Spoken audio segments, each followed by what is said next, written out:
English से related सभी जानकारियों के लिए चैनल को सब्सक्राइब करें और बेल आइकन को भी क्लिक करें फॉर मोर इन्फॉर्मेशन। नमस्कार दोस्तों, ये वीडियो जो है ये थर्ड पार्ट है नरेशन का, डायरेक्ट इनडायरेक्ट का थर्ड पार्ट है, ये लास्ट पार्ट है। इसमें हम पूरा नरेशन कवर अप करेंगे कम से कम क्लास 10 तक के बच्चों के लिए, यानी क्लास 10 तक के बच्चे इसको देख सकते हैं, 11-12 के भी देख सकते हैं। 11-12 का भी मैंने वीडियो बनाया है, अगर आपको अलग से चाहिए तो मैं वो भी दे दूंगा, आप वो भी देख लेना। पिछला जो वीडियो मैंने बताया था, अगर आप वो वीडियो देखना चाहते हो या उससे पहले की वीडियो देखना चाहते हो, मतलब कि नाउन प्रोनाउन क्या होता है, वर्ब क्या होता है, टेंस कैसे बनाते हैं, अगर आपको वो वीडियो चाहिए पूरी बुक वाली, तो आप ऊपर दिए गए लिंक पे जो आपको दिख रहा है उस पर क्लिक करोगे तो आपको वो पूरी वीडियोस मिल जाएंगी। ठीक है ना, मतलब एक एक वीडियो मिलती जाएगी। अब हम बात करें एक्सक्लेमेटरी सेंटेंस, तो एक्सक्लेमेटरी सेंटेंस क्या होते हैं मैंने कल बता दिया था, मतलब पिछले वीडियो में मैंने बता दिया था इसको। अब उसके मैंने ये बता दिए थे, एक्सरसाइज मैंने बता ही दे रहा हूँ आपको। देखिए, जब कोई शाबाशी की बात होती है, ध्यान दीजिएगा, जब कोई शाबाशी की बात होती है तो अपलॉड लगाते हैं। क्या लगाते हैं? अपलॉड। जब कोई किसी की इच्छा प्रकट करता है तो विश्ड होता है। जब प्रार्थना करते हैं तो प्रेड होता है। जब किसी बात से आप गुस्सा करते हो तो क्राइड आउट होते हो। ठीक है, और जब किसी बात को आप मानते हो या बदलते हो तो बेड यूज होते हैं। और उसके बाद अगर दुख प्रकट कर रहे हो तो विद सॉरो लगाएंगे, और खुशी प्रकट कर रहे हो तो विद जॉय लगाएंगे। क्लियर हो गया इतना जितना मैंने बता दिया? अब देखो, यही बात यहाँ पे लिखा हुआ है। द कैप्टन सेड, कैप्टन ने कहा, comma noted comma, bravo, what a lovely shot. ठीक है, ध्यान दो, ये लवली शॉट किसके लिए कहा गया? उस शॉट के लिए जब बैट्समैन जो होता है, जो बॉल बैट से बॉल को मारता है, तो वो जो शॉट निकल रहा है, यानी कि वो क्या है, ना तो वो स्त्रीलिंग है ना पुल्लिंग है, वो उसके लिए इट लगाएंगे। क्या लगाएंगे? इट। इतना दिमाग में रखिएगा। तो जगह द कैप्टन अपलॉडेड, देखो ब्रेवो मतलब होता है शाबाशी देना, इसका इंग्लिश मीनिंग होता है अपलॉड, यानी कि the captain uploaded that, rule के अनुसार दैट लगाएंगे, that it was a lovely shot. It क्यों लगाया? क्योंकि मैंने पहले बता दिया, यहाँ जो शॉट है वो क्या है, वो ना तो पुल्लिंग लिंग है ना स्त्रीलिंग है, इसलिए हम क्या लगा दे रहे हैं? इट। ठीक है, क्योंकि ये भाव है।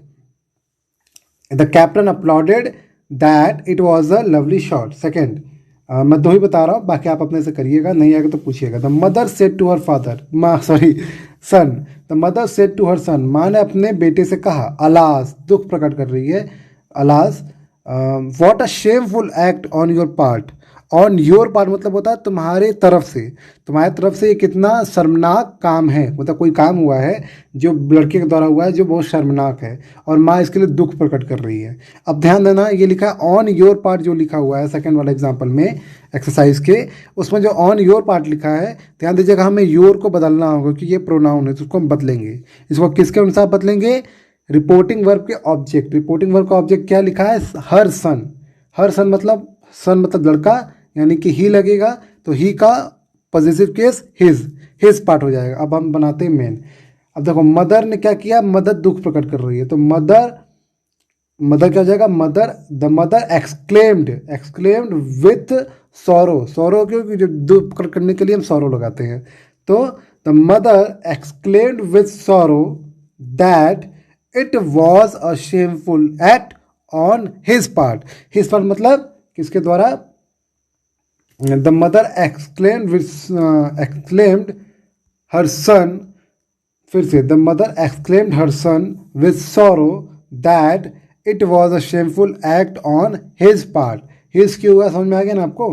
वैसे आपको बाकी सब भी बनाना है। ठीक, अब चलते हैं आगे। नरेशन संबंधित कुछ अन्य उपयोगी बातें। कुछ अन्य उपयोगी बातें क्या है? कॉल या एड्रेस का अंतर। कभी कभी डायरेक्ट स्पीच में निम्नलिखित प्रयोग सामने आते हैं, जैसे the teacher said to the student, teacher ने लड़कों से कहा, my son work hard if you want to make your career. मेरे बच्चे, मतलब यहाँ सबको कह रहे हैं, मेरे बच्चों कठिन परिश्रम करो अगर आप अपना करियर बनाना चाहते हो। तो यहाँ देखो क्या हो रहा है, indirect calling addressing the student as his son. ध्यान दो, यहाँ पे हम संबोधन कर रहे हैं माई सन। बच्चों को किस नाम संबोधन कर रहे हैं? माई सन, मेरे बच्चे के नाम से। जैसे मैं बोल रहा हूँ, मैंने अपने परिवार, मैंने ऐसे नहीं, मैंने अपने दोस्तों से कहा, मेरे भाइयों। अब देखो, हो है तो वो दोस्त, लेकिन मैं उनको संबोधन कर रहा हूँ भाइयों के नाम पे। ठीक वैसे ही यहाँ पे जो टीचर है वो स्टूडेंट को अपने बच्चे की तरह ट्रीट कर रहा है। तो ये क्या कर रहा है, एड्रेस कर रहा है, उनको संबोधित कर रहा है। तो या तो आप कॉलिंग लगाओ या तो एड्रेसिंग, कोई एक लगा सकते हो।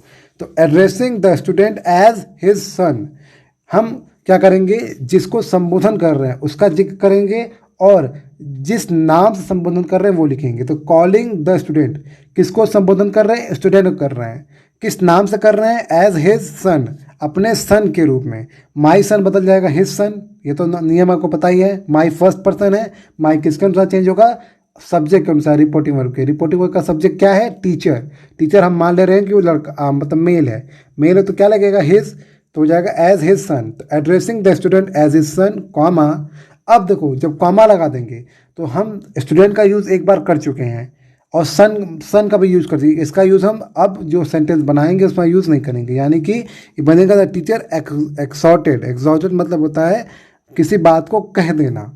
तो the teacher exhorted him to work very hard if he wanted to make his career. ठीक, तो वो एक बच्चे को एक स्टूडेंट कर रहा है कि अगर तो अपना करियर बनाना चाहते हो कि तुम्हें कठिन परिश्रम करना होगा। यहाँ जो यू है वो चेंज होगा ऑब्जेक्ट। ऑब्जेक्ट क्या लिखा है, द स्टूडेंट, ये एक स्टूडेंट की बात हो रही है, यानी कि सिंगुलर की बात हो रही है, इसलिए इसको हम स्टूडेंट को भी क्या मान ले रहे हैं, ही मान ले रहे हैं। तो यहाँ पे हो गया हिम। क्लियर हो गया। फिर से दोहराने के लिए मैं बता दे रहा हूँ, जब कभी भी ऐसा होता है कि अगर रिपोर्टिंग वर्ब में ऑब्जेक्ट दिया हो, साथ में कोई नाम संबोधन हो रहा हो, तो उसको इस तरीके से बनाते हैं। एग्जाम्पल और अपने चेक करिएगा, बनाइएगा, नहीं आएगा तो मुझसे पूछिएगा। सेकंड, इस वाक्य में माई सन को calling him as his son या अफेक्शनली का प्रयोग करके वाक्य को इनडायरेक्ट स्पीच बनाया गया है। दूसरा उदाहरण ध्यानपूर्वक देखो। ठीक है, द स्पीकर सेड, स्पीकर ने कहा, लेडीज एंड जेंटलमैन, ध्यान दो, लेडीज एंड जेंटलमैन। जो स्पीकर था उसने कहा, ladies and gentleman, today I want to tell you something about the sad affair of the country. वो मतलब जो दुखद कहानी, दुखद बात है अपने देश के बारे में, मैं आज आप लोग को बताने जा रहा हूँ। देखो यहाँ पे ऑब्जेक्ट नहीं है, ऊपर वाले में ऑब्जेक्ट था टू द स्टूडेंट, लेकिन यहाँ पे द स्पीकर के बाद, द स्पीकर सेड के बाद ऑब्जेक्ट नहीं है। तो ये एक बात ध्यान दीजिएगा, जब ऑब्जेक्ट रहता है तो उसको थोड़ा अलग तरीके से बनाते हैं, जब ऑब्जेक्ट नहीं रहता है उसको अलग तरीके से बनाते हैं। देखिए यहाँ पे एड्रेसिंग द पीपल, यहाँ हम अपने से मान रहे हैं कि लोगों को एड्रेस कर रहे हैं, अपने से मान रहे हैं। Addressing the people, the speaker said that, speaker ने कहा। यहाँ आप लेडीज एंड जेंटलमैन लिखने की जरूरत नहीं है, बस आप लिख दोगे addressing the people, the speaker said that, speaker ने कहा, that day he wanted to tell them, वो उनको बताना चाहता था। यहाँ यू किसके रूप में बदलेगा, पीपल के रूप में। पीपल प्लूरल होते हैं तो यहाँ पे दम हो जाएगा। Something about the sad affair of the country. अब बोलोगे यहाँ दम कैसे आ गया, देखो यू किसके लिए यूज होता है, सेकंड पर्सन है, और ये चेंज होगा ऑब्जेक्ट के अनुसार। और आपको पता है यहाँ द स्पीकर सेड के बाद तो ऑब्जेक्ट लिखा ही नहीं है। जब ऑब्जेक्ट लिखा ही नहीं है तो हम लेडीज एंड जेंटलमैन को ही ऑब्जेक्ट मान लेंगे। और लेडीज एंड जेंटलमैन क्या है, ये प्लूरल है ना, इसीलिए यहाँ पे यूज हो गया है देम। दे का ऑब्जेक्टिव केस देम। ठीक है, something about the sad affair of the country. देखो लिखा है विशेष, कॉल व एड्रेस दोनों ही बनावटी होते हैं, मतलब हम बनाते हैं। कॉल अनौपचारिक है जबकि एड्रेस औपचारिक है, जो सदा मंच अथवा मीटिंग में होते हैं। यानी कि आप हमेशा एड्रेसिंग लगाओ, कॉलिंग लगाने की जरूरत नहीं है। ठीक, जैसे आप इफ़ या वेदर मैंने बताया था इंटरोगेटिव में, तो लोग हमेशा इफ़ लगाते हैं, वेदर बहुत कम लगाते हैं। ठीक, ऐसे यहाँ पे भी है, लोग कॉलिंग बहुत कम लगाते हैं, एड्रेसिंग ज़्यादा लगाते हैं। तीसरा, निम्नलिखित उदाहरण को ध्यानपूर्वक देखो। Direct, A said to B, A ने बी से कहा, will you go to school, क्या तुम स्कूल जाओगे। बी रिप्लाइड, अब बी ने उत्तर दिया यस। अब देखो हम नॉर्मली पहले एक ही सेंटेंस वाला देखते थे, अब इसमें दो सेंटेंस आ गया। ए ने बी से कहा, will you go to school, क्या तुम स्कूल जाओगे। बी ने उत्तर भी दे दिया यस, तो इसको कैसे बनाएंगे। ए आस्क्ड, ए ने पूछा बी से, A asked B if he would go to school. ये जो मैंने ये वाला सेंटेंस पढ़ा, ये तो आपको पता है, इंटरोगेटिव हम पहले बता दिए हैं। तो यहाँ पे हमने इफ का यूज़ किया, कॉमा इन्वर्टेड कॉमा हटाकर, और इसको सिंपल सेंटेंस बना दिया। यू चेंज हो गया बी के अनुसार, बी को हम मान ले रहे कि वो लड़का है, यानी कि ही हो गया। तो A asked B if he would go to school, और विल चेंज हो गया वुड में, फुल स्टॉप लगा देंगे। अब देखो बी ने रिप्लाई दिया, तो बी रिप्लाइड इन अफर्मेटिव। अगर मान लो बी ने अगर नो कहा होता तो बी रिप्लाइड इन नेगेटिव हो जाएगा। यानी जब आप किसी से पूछते हो कि भाई तुम जाओगे, तो बोलता है हाँ जाऊँगा, तो वो आंसर अफर्मेटिव यानी कि पॉजिटिव में हुआ, तुम ऐसे ही लिखते हैं B replied in the affirmative, B ने उत्तर दिया अफर्मेटिव में। अगर मान लो बी ने कहा होता नो, तो हम लिखते हैं B replied in negative. Clear हो गया? चूंकि दूसरा संक्षिप्त वाक्य है, संक्षिप्त मतलब छोटा वाक्य, एक वर्ड का वाक्य है, इसलिए रिप्लाइड इन अफर्मेटिव पर्याप्त है। यदि बी रिप्लाइड नो होता, इसका नरेशन भी बी रिप्लाइड इन नेगेटिव होता, जैसा मैंने आपने पहले बता दिया। अब एक्सरसाइज नंबर 14 देखिए, change the following sentences into direct indirect speech. The teacher said, teacher ने कहा, I should advise you to join B com, मैं तो आप लोग को सलाह दूंगा ज्वाइन करने के लिए B com. The teacher advised, the teacher advised, या ऐसे ही बना सकते हो, the teacher said that he should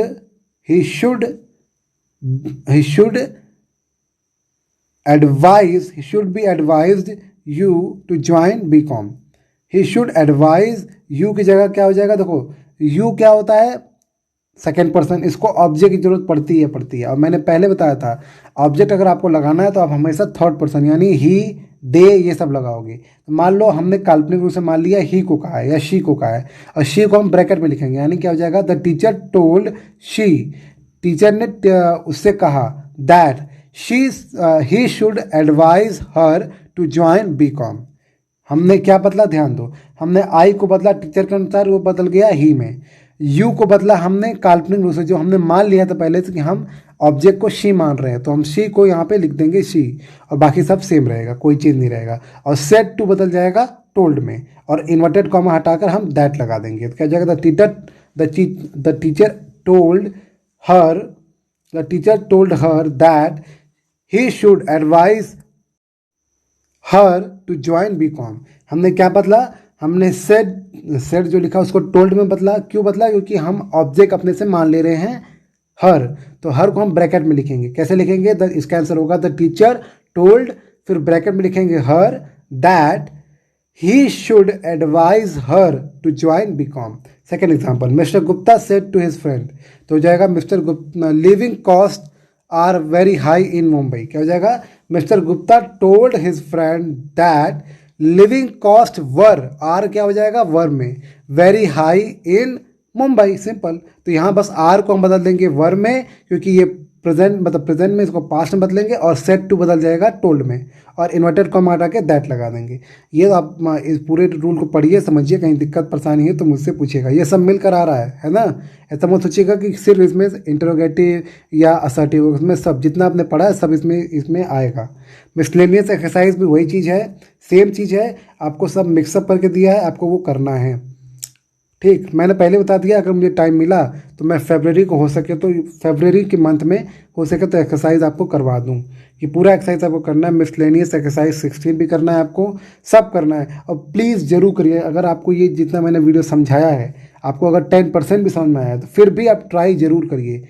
हर एक एक्सरसाइज के हर एक क्वेश्चन को ट्राई करिए। ऐसा नहीं कि 2 नहीं आ रहा है तो तीसरा ट्राई नहीं करें, तीसरा भी ट्राई करिए। हो सकता है आपको तीसरा आ रहा हो तो ट्राई जरूर करें, और जो नहीं आ रहा उसको आप क्रॉस लगा दें या गोला कर दें। अपने स्कूल में पूछें, अपने कोचिंग ट्यूशन से पूछें, या आप मुझसे पूछो, है ना, आप मुझसे पूछो तो मैं बताने की पूरी कोशिश करूँगा। मिसलेनियस एक्सरसाइज 17 भी कुछ ऐसा ही है। इसमें देखो अंतर है क्या, put the following sentences into reported speech using the word in the bracket as a reporting part. Reporting part मतलब ही सेड, आप उसको रिपोर्टिंग पार्ट बोलोगे, हो जाएगा he said that he should be going to Agra for 4 days। ऐसे बनाना होगा आपको, ठीक, ऐसे बाकी सब भी आपको बनाना होगा। Put the following sentences into reported speech indirect using told as reporting verb. तो विमला टू मोहन, क्या हो जाएगा, Vimala told Mohan that she was going to the station with her brother.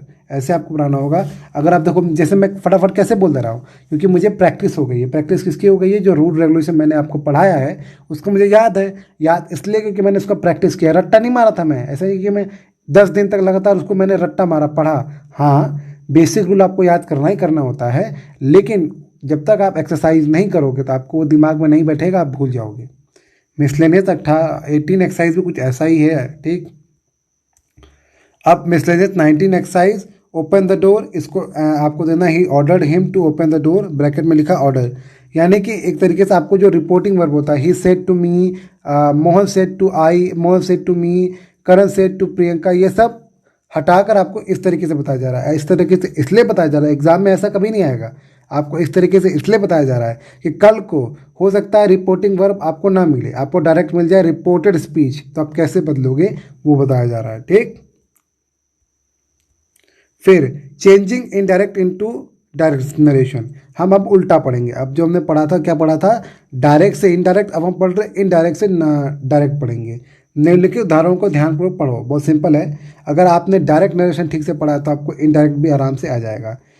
Indirect, he says that it is raining, तो क्या हो जाएगा, he says वो कहता है, comma inverted comma, it is raining. अब बोलोगे यहाँ दैट के बाद इट इज क्यों आता, यहाँ तो वॉज होना चाहिए था, वॉज नहीं होगा। क्यों वॉज नहीं होगा, कि जो ही सेज लिखा है, ही सेज प्रेजेंट में, इसीलिए टेंस का परिवर्तन नहीं होगा। सेकेंड एग्जाम्पल देखिए, he will say that it is raining. अब देखो इसमें भी सेम है, जो ही विल से लिखा है यानी कि ये क्या है, ये प्रेजेंट फ्यूचर में कहा गया है रिपोर्टिंग वर्ब। अगर रिपोर्टिंग वर्ब फ्यूचर में होता है तो सिंपल आपको कॉमा दैट हटा कर कॉमा लगा देना है, इन्वर्टेड कॉमा लगा के फुल स्टॉप लगा देना है, ऐसा ही आपको करना है।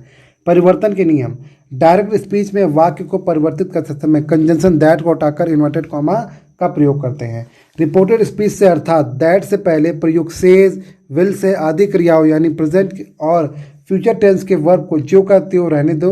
उदाहरण 1 या 2 ध्यानपूर्वक देखा आपने, ठीक है। अब मैं तीसरा क्वेश्चन मतलब तीसरा एग्जाम्पल बता दे रहा हूँ। लिखा है माई फादर टोल्ड राम, मेरे पिताजी ने राम से कहा that Hari had helped him. तो देखो क्या बदला होगा, हरी हैड यानी कि ये पास्ट परफेक्ट, ये बदला होगा प्रेजेंट परफेक्ट से, ये तो क्लियर हो गया। दैट हटा के हमें कॉमा इन्वर्टेड कॉमा लगाना है और टोल्ड हटा के हमें सेड टू लगाना है। तो my father said to Ram, मेरे पिताजी ने राम से कहा, comma inverted comma, Hari has helped him बदल जाएगा मी में। तो आपको ये जब तक अगर जिसने डायरेक्ट से इनडायरेक्ट बनाना सीख लिया कम से कम 70-80%, वो ये भी सीख जाएगा बड़े आसानी से। थर्ड, रिपोर्टेड स्पीच में अर्थात दैट से पहले प्रयुक्त क्रिया टोल्ड को सेड टू में बदलो, किंतु सेड का अगर सेड लिखा है तो सेड को ज्यों का त्यों छोड़ देंगे, लेकिन अगर टोल्ड लिखा है तो टोल्ड को बदलेंगे। जैसे यहाँ देखो चौथे वाले में द टीचर सेड लिखा है, सेड के बाद डायरेक्ट दैट आ गया, तो हम उसको परिवर्तन नहीं करेंगे, हम सेड को सेड ही लिखेंगे। क्लियर है। अब क्या लिखा है, हाँ कौन सा बता रहा था मैं, चौथा, रिपोर्टेड स्पीच अर्थात दैट्स के आगे आने वाले, ये तो आगे आने वाले वर्ब के टेंस पीछे यानी डायरेक्ट से इनडायरेक्ट के परिवर्तन के नियम दी गई है, टेंस की तालिका से विपरीत परिवर्तित की जाए। सिंपल है, अगर आपसे कोई बोले कि डायरेक्ट से इनडायरेक्ट बनाना आता है तो बोलोगे हाँ आता है, तो थिंक उसका उल्टा कर दो, इनडायरेक्ट से डायरेक्ट बना दो। मतलब जो रूल डायरेक्ट से इनडायरेक्ट बनाने के लिए आ रहा था वही रूल उल्टा हो जाएगा इनडायरेक्ट से डायरेक्ट के लिए। छठा, पांचवा पॉइंट, यदि रिपोर्टेड स्पीच में सदैव सत्य रहने वाली बात का प्रकट हो तो टेंस में परिवर्तन नहीं करता। जैसा आपको पता है पृथ्वी सूरज के चक्कर लगाती है ना, दिन 24 घंटे का होता है, अप्रॉक्स 24 घंटे का होता है ना, और कुछ सेकंड का होता है, तो बोलते हैं ना 24 घंटे का दिन होता है, तो ये सच बात है। ठीक, तो ये सब बात जो सच है अगर वो लिखा है तो उसमें टेंस में परिवर्तन नहीं करेंगे। 6, रिपोर्टेड स्पीच में प्रयुक्त प्रोनाउन को रिपोर्टिंग वर्ब अर्थात दैट से पहले प्रयुक्त वर्ब के सब्जेक्ट या ऑब्जेक्ट के अनुसार पीछे दिए गए डायरेक्ट से इनडायरेक्ट बनाने के प्रोनाउन से संबंधित नियमों अनुसार उन्हें पूर्व की स्थिति में लाया। देखो ये क्या कह रहा है, ये कहना चाह रहा है कि जो हम परिवर्तन नहीं करते थे कि अगर आई लिखा है तो आई को सब्जेक्ट के अनुसार मानकर परिवर्तन करते थे, यू लिखा है तो यू को ऑब्जेक्ट के अनुसार के मान के परिवर्तन करते थे, थर्ड पर्सन ही शी लिखा है तो उसको परिवर्तन नहीं करते थे अगर इन्वर्टेड कॉमा के अंदर है। तो कह रहा है, वही कह रहा है कि उसको आपको ध्यान में रखना होगा कि अगर वो परिवर्तन हुआ है तो उसको आपको सही करना होगा, फिर से उल्टा करना होगा। Interrogative sentence, she asked me, उसने मुझसे पूछा, if I would go there, तो आपको ये तो समझ में आ गया, वुड लिखा है यानी ये वुड क्या है, विल का उल्टा है। ठीक, और आई किससे आया होगा, आई आया होगा मी से, और मी से अगर आई आया है यानी कि ऑब्जेक्ट, तो ऑब्जेक्ट के लिए हमेशा क्या लगाते हैं, यू।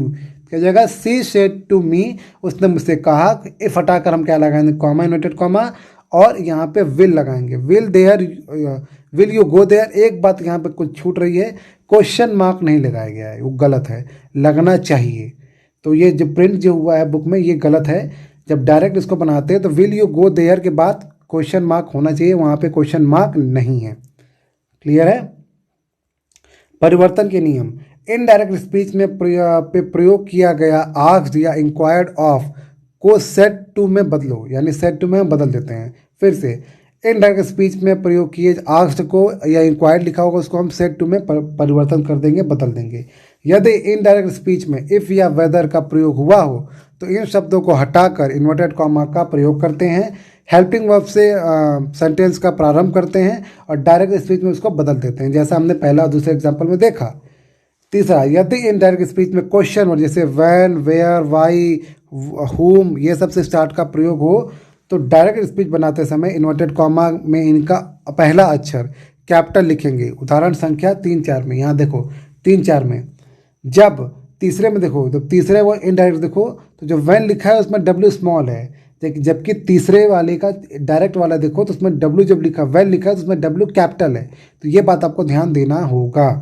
ठीक। चौथा, डायरेक्ट स्पीच में परिवर्तित करते समय सहायक क्रिया को कर्ता के पहले अर्थात तथा क्वेश्चन वर्ड के बाद रखना चाहिए। जैसे यहाँ देखो व्हेन के जस्ट बाद क्या आ गया है, तीसरे वाले एग्जाम्पल में डू आ गया है, मैं डायरेक्ट की बात कर रहा हूँ। और चौथे वाले में डायरेक्ट वाले में वाई के तुरंत बाद आर आ गया, यानी हेल्पिंग वर्ब आ गया है। तो यही बताना चाह रहा है, ये रूल आपको याद करना पड़ेगा। इंपरेटिव सेंटेंस भी कुछ इसी प्रकार है। निम्नलिखित उदाहरणों को ध्यानपूर्वक पढ़ो।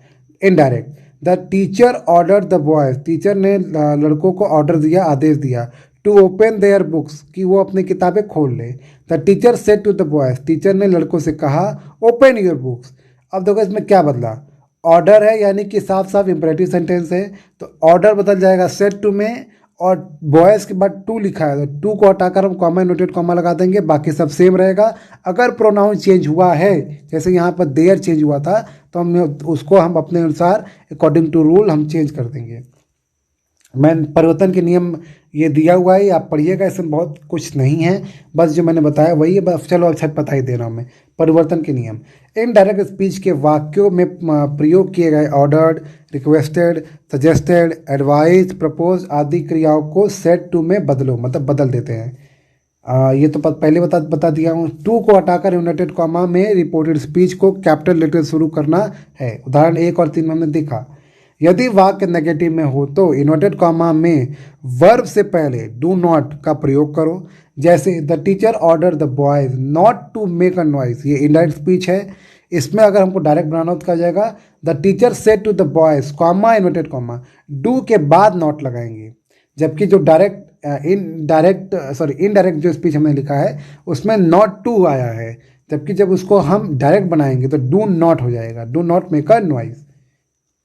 ये एक्सरसाइज करोगे तभी समझ में आएगा, अदरवाइज एक कहानी लगेगा, भूल जाओगे। चौथा, यदि इनडायरेक्ट स्पीच वाक्य में रिक्वेस्टेड का प्रयोग हुआ हो तो डायरेक्ट स्पीच बनाते समय इन्वर्टेड कॉमा के बाद प्लीज, सर, जेंटलमैन आदि में से एक शब्द भाव के समान बढ़ा दो।